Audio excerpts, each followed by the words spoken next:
মাকে কোনোদিন চুপ করাতে পেরেছো?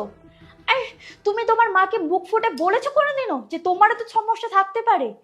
আর আমি কেন সব দায়ভার নেব বলো তো? সন্তান না হওয়ার দায়িত্ব কি শুধু আমার একার?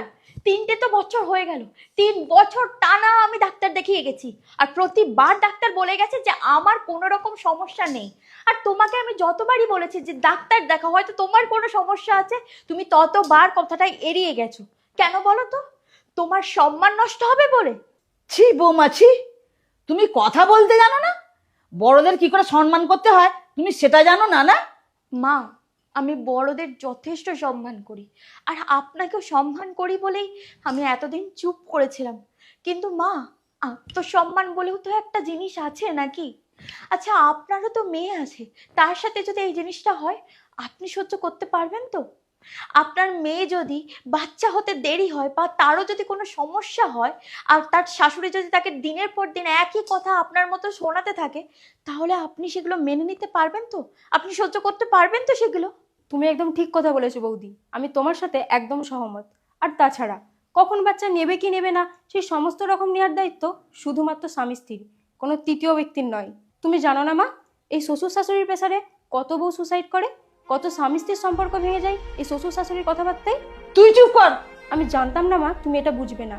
ভগবান না করুক কোনোদিন যদি এই ঘটনা আমার সাথে ঘটে, সেদিন তুমি হাড়ে হাড়ে টের পাবে যে বৌদির সাথে তুমি কতটা অন্যায় করেছো। তুই চুপ কর রিয়া, তুই চুপ কর। ওইভাবে বলিস না। আসলে কি বলতো, ভুলটা আমারই। নাতি নাতনির মুখ দেখার জন্য আমি এসব কথা বলে ফেলেছি মা। আপনার নাতি নাতনি হোক সেটা আমিও চাই মা, কিন্তু আপনি তো জানেন মা, ভগবান সব কিছু আগে থেকে ঠিক করে রাখে, এতে আমাদের তো কিছু করার নেই মা। বৌমা, ভুলটা আমারই মা, আমারই। আর বাবু, তোরা যদি মনে করিস সন্তান নিবি, তাহলে বৌমার রিপোর্টগুলো যদি ঠিকঠাক থাকে, তাহলে ওকে মা হওয়া থেকে বঞ্চিত করিস না বাবা।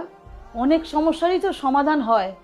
তুইও ডাক্তারের কাছে যা, দেখবি ভগবানের আশীর্বাদে সব সমস্যার সমাধান হয়ে যাবে। আর যদি নাও হয়, তাহলে এই প্রসঙ্গ তুলে আমি আর কোনোদিন তোদেরকে কোনো কথা শোনাবো না।